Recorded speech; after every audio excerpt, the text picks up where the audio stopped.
بجد بقى لو ما جربتيش الطريقة دي هيبقى فاتك كتير.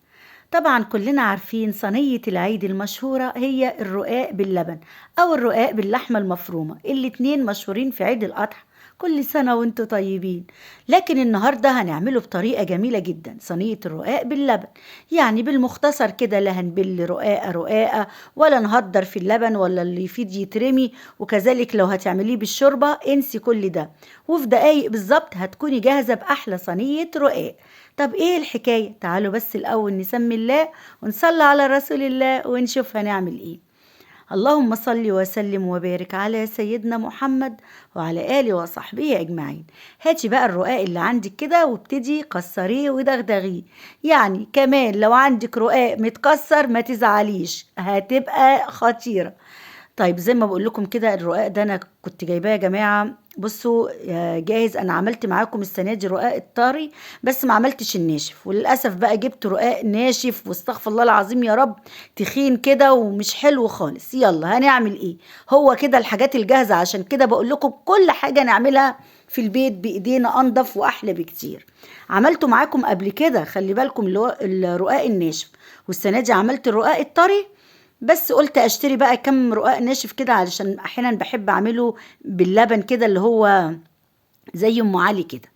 المهم كسرنا الرقاق زي ما انتوا شايفين كده اهو. طيب معانا ايه بقى؟ هنجيب كوبايتين لبن، وبعد كده هنجيب بقى سكر. السكر ده حسب ما انت عاوزه، يعني التحلية اللي انت حباها. ونحط كمان معلقتين سمنة حلوين كده، يا سلام لو سمنة بلدي. نحط كمان نص معلقة بيكنج باودر، نقلب كل ده وبعد كده نرفعه على النار. طيب هنسخنه على النار على حسب ايه؟ على حسب الرقاق بتاعك. يعني لو الرقاق تخين زي الرقاق ده كده ومش حلو، تخين وناشف كده مش عاجبني بصراحة. تخين قوي يبقى هتسخني اللبن قوي. طيب لو الرقاق بتاعك رقيق كده وجميل يبقى هتخلي اللبن دافي. نجيب بقى صينية ونحط فيها حتة سمنة كده ونبتدي ان احنا نوزعها في الصينية حلو. طب تعالي بقى هنحط الرقاق كده. لو انت حابة تحشي في النص حاجة، يعني مكسرات زبيب اللي انت حباه، هتحطي نص الرقاق وتحطي الحشو بتاعك وبعدين تحطي بقية الكمية. كذلك لو انت هتعمليه حادي، يعني برضو تحطي نص الكمية وتحطي في النص بقى جبن بسطرمة سجق اللي انت حباه. تمام. وبعد كده تحطي بقية الكمية. بعد كده هنجيب اللبن اهو، انا هنا سخنته ودوبنا السكر كويس مع السمنة مع البيكنج باودر، ونبتدي نوزع على الرقاق بتاعنا. خلاص. بعد كده هنسيبه اللي هو لحد لما يشرب بقية اللبن. بس عاوزه اقول لك حاجه، لو الرقاق بتاعك رقيق قوي ما تخليش اللبن كتير ولا يكون سخن، يا دوب كده تغطيه وخلاص. مش تغطيه، تسقيه كده خفيف. طب معانا ايه بقى؟ نفس الجزرولة كده هنجيب كوبايه ونص من الدقيق، وهنجيب معلقه ونص من النشا. نقلبهم كده. حابه تحطي سكر تاني حطي، بس انا هنا مش هحط. وهنرفعهم على النار. الخطوة دي جميلة جدا يا جماعة، كمان تنفعك بقى. بصي خدي الجديد بقى في الرز المعمر. عاملة رز معمر، اعملي الخطوة دي. بعد ما تحطي اللبن على الرز وتعملي كل حاجة، اعملي نفس الخطوة دي. ان شاء الله لو كوباية لبن وعليها معلقة كبيرة مليانة دقيقة نشا، وتدوبيها كده وتحطيها على الرز المعمر.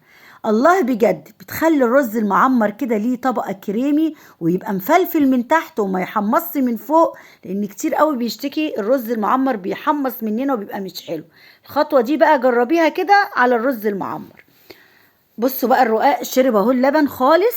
هنبتدي بقى ننزل بالكريمة دي او المهلبية اللي احنا عملناها كده وهي سخنة كده على طول ونوزعها. ليه بقى؟ لان هنا الرقاق مكسر، لو انا دخلته الفرن كده هيبقى شكله مش حلو وهيطلع برضو محمص حتت فيه ومش هيبقى جميل. لكن الخطوة دي هتخلي صينية الرقاق تحفة، كمان بتديله طبقة كريمية كده من فوق جميلة. نوزعها بقى. كذلك الرز المعمر اعملي نفس الخطوة دي، وحطي كده كوباية لبن كده على معلقة نشا واعمليها بنفس الطريقة وحطيها على الرز المعمر، تدي لون حلو. تحافظ لك على الرز المعمر اللي هو ما يحطبش منك من الفرن ولا يقرمش ولا الكلام من ده. انا هنا بقى كمان دوبت مكعب زبدة كده، لو ما عندكيش زبدة نص معلقة سمنة كده وزعيها من فوق علشان تدي لون حلو، بس الزبدة طبعا بتبقى احلى. وبس كده ندخلها الفرن، وبعد كده نشغل عليها الشواية. عملنا بص صينية جميلة جدا، شكلها بص تحفة. دي صينية الرقاق باللبن يا جماعة والسكر المعروف في العيد، كل سنة وانتوا طيبين. عملناها بطريقة لذيذة وسريعة. بصوا بقى، احنا لما بنيجي نسقي الرقاق باللبن، اولا بنحتاج لبن كمية كبيرة جدا علشان نعرف نسقي الرقاق. ثانيا اللبن اللي بيفيد مننا بيتهدر مننا بنرميه. لكن الطريقة دي بصراحة بصوا جميلة. بصوا كمان الرقاق مورق من جوه وجميل ازاي. انا عاوزة اقولك ان انا مش عارفة امسكه لانه سخن. بصوا بقى من جوه مورق مش معجن. صينية رقاق تحسيه ان هو عامل زي الفطير كده. جميل قوي في الفطار، تفطري بيه الصبح جنب حاجة ساقعة، جنب كوباية شاي، في العشاء تحفة بجد. كل سنة وانتوا طيبين. جربوا الطريقة دي ان شاء الله هتعجبكم، وان شاء الله انتظر وصفات كتيرة مكملين مع بعض وصفات عيد الأضحى المبارك. كل سنة وانتوا طيبين، والسلام عليكم ورحمة الله وبركاته.